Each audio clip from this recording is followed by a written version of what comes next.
بسم اللہ الرحمن الرحیم سبحان اللہ وبحمدہ عدد خلقہ ورضا نفسہ وزینۃ عرشہ ومداد کلماتہ وَإِذْ تَأَذَّنَ رَبُّكُمْ لَئِن شَكَرْتُمْ لَأَزِيدَنَّكُمْ وَلَئِن كَفَرْتُمْ إِنَّ عَذَابِي لَشَدِيدٌ۔ اور جب تمہارے پروردگار نے تمہیں آگاہ کر دیا کہ اگر تم شکر گزاری کرو گے تو بے شک میں تمہیں زیادہ دوں گا، اور اگر تم ناشکری کرو گے تو یقیناً میرا عذاب بہت سخت ہے۔ پریشانیوں اور مصائب و تکالیف سے نکلنے کا آسان طریقہ یہ ہے کہ انسان اللہ کی عطا کردہ ظاہری اور باطنی نعمتوں پر غور کرنے اور ان کے بدلے اللہ کا شکر ادا کرنے کی مسلسل کوشش کرتا رہے۔ ہم اگر اپنے ارد گرد نظر ڈالیں تو مہربان اللہ کی بے شمار نعمتیں ہمارے سامنے بکھری ہوئی ہے۔ کوئی بھی زندگی کا لمحہ ہمارا ایسا نہیں ہوتا کہ جب ہم اللہ کی انعامات سے مستفید نہ ہو رہے ہو۔ ہمارے جسم کا نظام، ہمارے ہاضمے، معدے اور دماغ کا نظام، سانس کا اندر آنا جانا، ہوا کا نظام، بارش کا نظام، بس مختصر یہ کہ رب الجلال والاکرام خود فرماتا ہے کہ وَآتَاكُم مِّن كُلِّ مَا سَأَلْتُمُوهُ، جس نے وہ سب کچھ تمہیں دیا جو تم نے مانگا۔ وَإِن تَعُدُّوا نعمت اللہ، اگر تم اللہ کی نعمتوں کا شمار کرنا چاہو گے تو لا تحصوها، نہیں کر سکو گے۔ کیوں؟ اس لیے کہ ان الانسان لظلوم کفار، کہ انسان بڑا ہی ظالم اور ناشکرا ہے۔ اللہ تعالیٰ کی یہ بے شمار نعمتیں کسی نہ کسی حال میں ہمیں پہنچتی رہتی ہے، لیکن یہ نعمتیں اتنی عام ہوتی ہے کہ ان کا شعور اور احساس ختم ہو جاتا ہے۔ اس لیے کہ جو چیز ہر لمحہ مل رہی ہو، بغیر مانگے اور کوشش کے مل رہی ہو، تو یہ احساس رخصت ہو جاتا ہے انسان کے دل سے کہ یہ بھی کوئی بڑی نعمت ہے۔ حالانکہ اگر ان نعمتوں میں سے کوئی ایک نعمت بھی انسان سے چھن جائے تو پھر جس طرح اس کے لیے وہ روتا اور گڑ گڑاتا ہے، یہ سب اس بات کو بتانے کے لیے کافی ہے کہ اللہ تعالیٰ کی ہر نعمت کتنی بڑی نعمت ہے۔ یعنی چھوٹی سی چھوٹی نعمت پر بھی اگر ہم غور کر لیں، پانی نہ ہو گھر میں اور پانی پینے کے لیے ہمیں ایک گلاس میسر نہ ہو تو انسان کو اس وقت پھر پانی کی صحیح قدر کا احساس ہوتا ہے۔ اسی طرح جسم میں کہیں درد ہو تو انسان کتنا بے چین ہو جاتا ہے۔ کان میں اگر خرابی ہے، داندھ میں اگر درد ہے، یا غذا کا وہ سلسلہ جو جاری و ساری ہے رک جائے تو نعمت کی قدر تب ہوتی ہے۔ قحط آ جائے یا بارش زیادہ ہو جائے، سیلاب ہو جائے، کہیں طوفان آ جائے تو ہر کسی کو اللہ تعالیٰ یاد آ جاتا ہے۔ پھر وہ نعمتیں جو اللہ تعالیٰ خاص طور پر ہر بندے کو انفرادی طور پر عنایت کرتا ہے۔ اللہ تعالیٰ قرآن میں کیا فرماتا ہے کہ قل، اے نبی صلی اللہ علیہ وسلم کہہ دیجئے، لو کان البحر مدادا لکلمات ربی، کہ اگر سمندر میرے رب کی باتیں یعنی میرے رب کی نعمتیں، احسانات اور اکرامات لکھنے کے لیے روشنائی بن جائے تو لنفد البحر، تو سمندر ختم ہو جائے قبل اس سے پہلے کہ ان تنفد کلمات ربی، میرے رب کی باتیں ختم ہو۔ وَلَوْ جِئْنَا بِمِثْلِهِ مَدَدًا، اور اگر اتنی ہی روشنائی ہم اور لے آئے تو وہ بھی کفایت نہ کرے۔ تو اتنی نعمت رب العالمین کی انسان جو ہے وہ روزانہ استعمال کرتا ہے اور اپنی زندگی میں پیدائش سے لے کر موت تک۔ لیکن انسان کا حال کیا ہے کہ وَقَلِيلٌ مِّنْ عِبَادِيَ الشُّكُورُ، اللہ تعالیٰ ایک شکوے کے انداز میں کہتا ہے کہ بہت ہی کم میرے بندوں میں شکر گزار ہے۔ اور سورہ رحمان کی آیت بار بار ریپیٹ ہوتی ہے کہ فَبِأَيِّ آلَاءِ رَبِّكُمَا تُكَذِّبَانِ، تم اپنے رب کی کون کون سی نعمتوں کو جھٹلاؤ گے۔ تو اپنے پیروں پر چلنا، کتنے پاؤں ہے جو کاٹ دیے گئے ہیں، ہم ہاتھ سے نوالا بنا کر اپنے منہ میں ڈال سکتے ہیں، جبکہ کتنے لوگ دنیا میں معذور اور اپاہج ہے۔ اسی طرح بندہ کیا، ایک بندہ پرسکون نیند سوئے جبکہ عالم زندگی نے کتنوں کی نیندیں اڑا دی ہو، وہ خود تو سیراب ہو کر کھانا کھائے جبکہ کتنے لوگ دنیا میں ہیں ان کو کھانا نہیں ملتا۔ ہم غور کریں تو گرم روٹی، ٹھنڈا پانی، میٹھی نیند، صحت و عافیت سب حاصل ہے الحمدللہ، لیکن حال کیا ہے ہمارا کہ پھر بھی پریشان اور مغموم ہے، رنجیدہ اور اداس ہے۔ جو پاس نہیں ہے اس کے بارے میں ہم فکر مند ہیں، پریشان ہیں، سوچتے رہتے ہیں، اور جو پاس ہے رب کی نعمتیں بکھری ہوئی ہیں اس کا ہم شکریہ ادا نہیں کرتے۔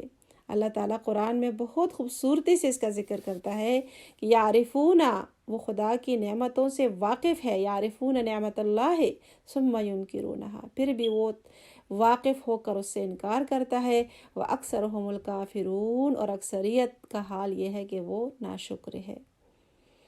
تو اسی طرح جو ہے شداد بن اوس سے روایت ہے کہ وہ کسی مریض کی عیادت کے لیے گئے تو انہوں نے اس سے کہا کہ تمہارا کیا حال ہے؟ اس نے کہا مجھ پر نعمت اور فضل ہے، یعنی آپ شکر گزاری دیکھیے۔ اس پر شداد نے فرمایا گناہوں اور خطاؤں کے معاف ہو جانے پر خوش ہو جاؤ، کیونکہ میں نے رسول اللہ صلی اللہ علیہ وسلم کو فرماتے ہوئے سنا ہے کہ بے شک اللہ عز و جل فرماتا ہے کہ جب میں اپنے کسی مومن بندے کو آزماتا ہوں، وہ اس آزمانے پر میری حمد اور شکر بجا لاتا ہے تو وہ اپنے اس بستر سے اس روز کی طرح گناہوں سے پاک صاف اٹھتا ہے جس روز اس کی والدہ نے اسے جنم دیا تھا۔ سبحان اللہ۔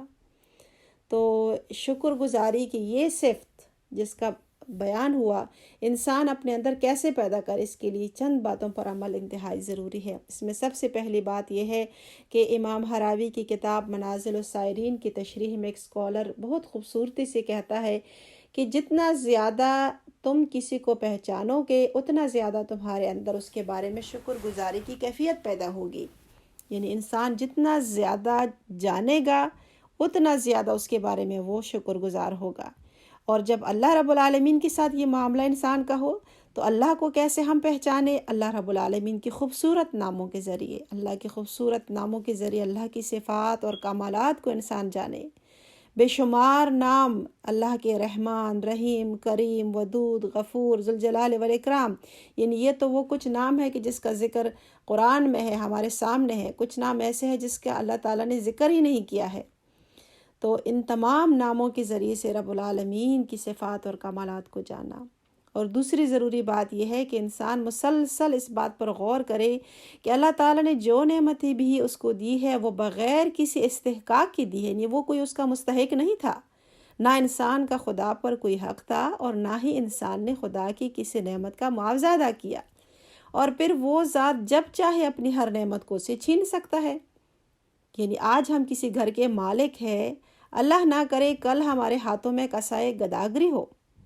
آج ایک صحت مند انسان زندگی صحت کے ساتھ گزار رہا ہے، کل کو وہ بغیر کسی کے سہارے اپنی بنیادی ضروریات بھی پوری کرنے کے قابل نہ رہے، اور ایسا ہم دیکھتے ہیں اپنی آنکھوں سے۔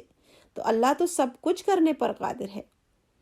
کسی بھی نعمت کی قدر کا حقیقی احساس اگر انسان اپنے اندر پیدا ہو، اس کے اندر، اور پیدا کرنے کی وہ کوشش کرے، تو وہ کبھی بھی اس بات پر راضی نہیں ہو سکتا کہ ایک نعمت کو، یعنی جو نعمت وہ استعمال کر رہا ہے اس نعمت کو وہ دینے والے ہی کی مرضی کے خلاف استعمال کرے۔ نہیں، یہ عجیب بات ہے۔ اور اس بات کا ذکر حضرت عائشہ نے اپنے خط میں جو انہوں نے حضرت معاویہ کو لکھا تھا بہت خوبصورتی سے اس کا ذکر کیا ہے۔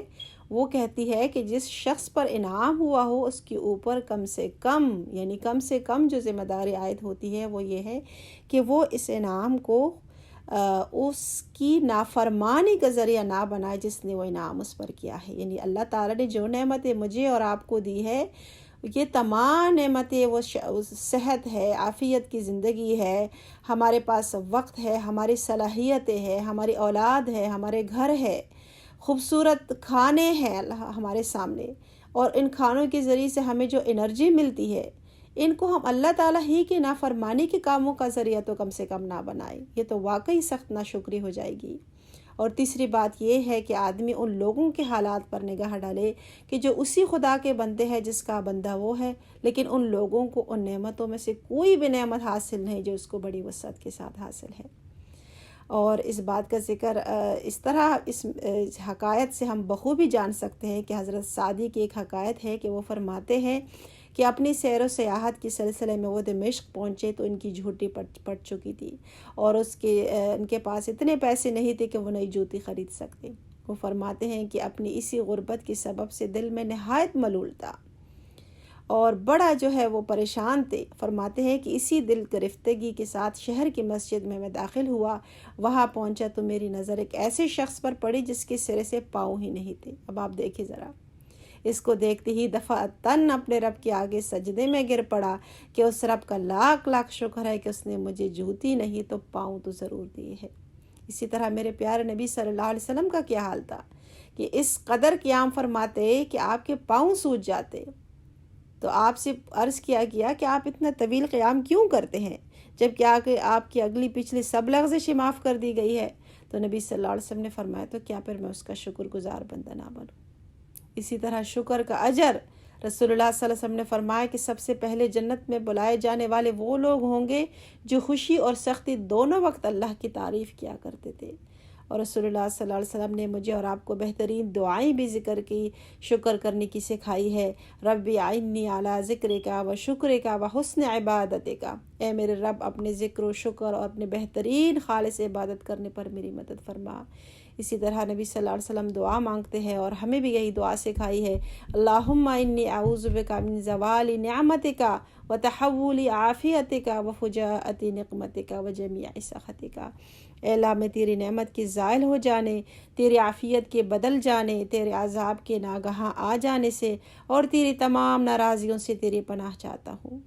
اور حضرت سلیمان علیہ السلام کی خوبصورت دعا کہ ربی اوزعنی ان اشکر نعمتک التی انعمت علی وعلی والدی وان اعمل صالحا ترضاہ وادخلنی برحمتک فی عبادک الصالحین. کتنا خوبصورت یہ الفاظ ہے کہ اے میرے رب مجھے قابو میں رکھ کے میں تیرے احسان کا شکریہ ادا کروں جو تو نے مجھ پر اور میرے والدین پر کیا ہے. اللہ رب العالمین سے دعا کرتے ہیں کہ اللہ ہمیں تو اپنے شکر گزار بندوں میں شامل کر دے. آمین یا رب العالمین. سبحانک اللہم و بحمدک اشہد ان لا الہ الا انت استغفرک و اتوب الیک. اللہ اکبر.